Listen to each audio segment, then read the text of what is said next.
Pois a primeira vez que oí falar foi, diría eu, sobre 22 anos, no pueblo de Rubiás, reformándolle a casa a un señor moi maior, que xa morreu, e me empezou a falar desto, de que os primeiros que foran a Mili foran xente de o abuelo del, obrigados por un pueblo determinado, que antes que non iban a Mili. Entonces empezoume a contar un pouco a historia do Cotomisto. Bueno, pois eu alucinei, eu nunca pude supoñer, nin na miña edad, se sabía nada destas cousas. Sabían 4 persoas maiores, pero realmente naquele momento nós non sabíamos nada deso. Cando dixo que estes eran independientes, que tiñan dereito de asilo, que se elegían democráticamente, que tiñan libre comercio, pois, oi, estas cousas daquelo, a mí fixeron alucinar en concreto. De feito, empecé a investigar cousas sobre isto, non? A enterarme e a saber de que realmente iba isto. Saber que os nosos antepasados foron os demócratas máis antigos despois da Edad Media, bueno, que non existía nada deso, que naqueles tempos xa se gobernaban por un xuez electo democráticamente por un período de 3 anos, 3 homes de acordo representando a cada pueblo, que tiñan un vigairo para impartir xusticia. Antes eran simplemente Santiago, Rubiás e Miaus. Santiago era a capital política e Miaus era a capital comercial. De feito, ese Miaus ainda ten unhas casas e bueno, ainda se ve que houve ali un gran comercio, de feito, o comercio era o máis importante do Cotomisto, non? Traían de Portugal sombreiros, lá, e cousas así, de aquí para lá, pois levaban, eu que sei, levaban tecnologías tamén diferentes, de todo o que había aquí, ferro e cousas así. Iso xa, porque sabemos que o Cotomisto é máis antigo que Portugal, o sea que xa viña daquelas. Bueno, o que me chamou máis a atención foi o que me contou o señor máis vello de aquí, do Cotomisto, un señor moi maior, que un día, preguntándolle, dice, bueno, pero según usted, como apareceu o Cotomista, tal? De onde saliu isto? E contestoume, fillo, eu voucho contar como o meu pai mo contou a min. E como o dil, yo contou a él.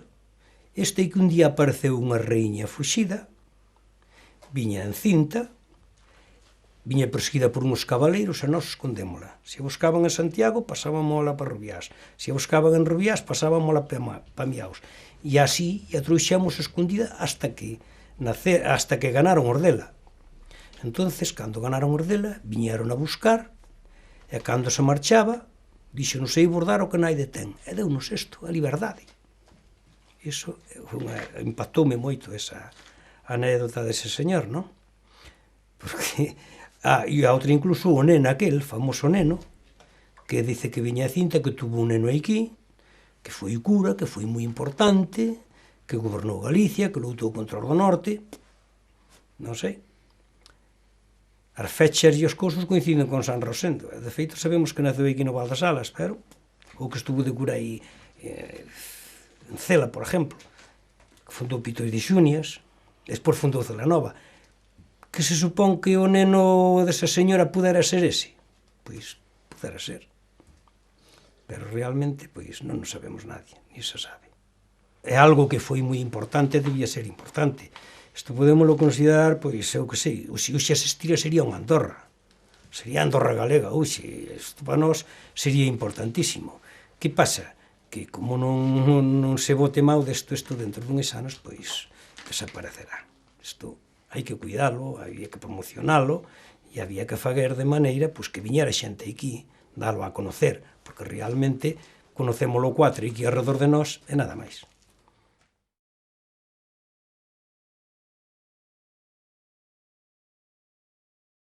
Home, pois contaban do que era antes, como funcionaba isto. A xente pois iba ás feiras a Portugal, iban igual a Portugal que a España, falaban o mesmo do comercio de sal que había, e incluso de tabaco tamén parece que había plantas. O mesmo que tamén falaban, que non hai moito, o meu pai, por exemplo, falaba de que os primeiros soldados que diron estes 3 pueblos pouco máis vellos eran co meu pai, digamos, ao mellor 15 ou 20 anos maiores co meu pai, ou quizás 10 anos, 15. E antes non daban soldados estes pueblos. Entonces, incluso desde que lle cortaron os privilegios ises, que isto máis ou menos desapareceu, o dos soldados, a aportar soldados, pois ainda continuou bastante para diante, bastantes anos. E a xente penso que era feliz co sistema aquí, pois sentíanse orgullosos de pertenecer ao couto misto. Cando acordaron pois, de sacarnos eses privilegios e tal, parece que a xente dironlle a elegir se querían ser españoles ou portugueses e optaron por arrearse a España.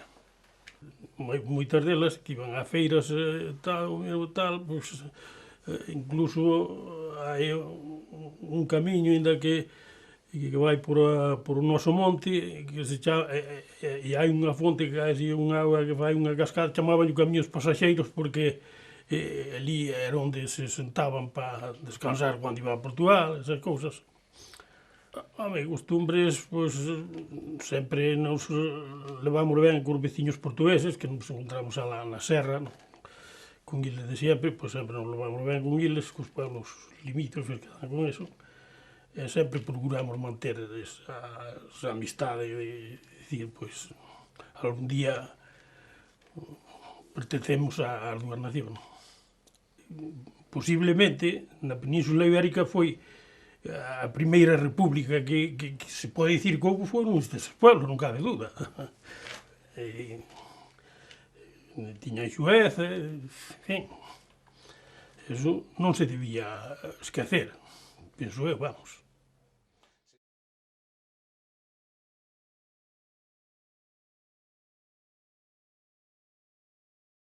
Oín falar do cotomisto de que había uns privilegios moi grandes para estes tres pueblos, pero, claro, co tempo foronse perdendo. Entonces, nesa época, oía dicir dos meus pais e dos máis maiores que se vivía bastante ben aquí nestes pueblos.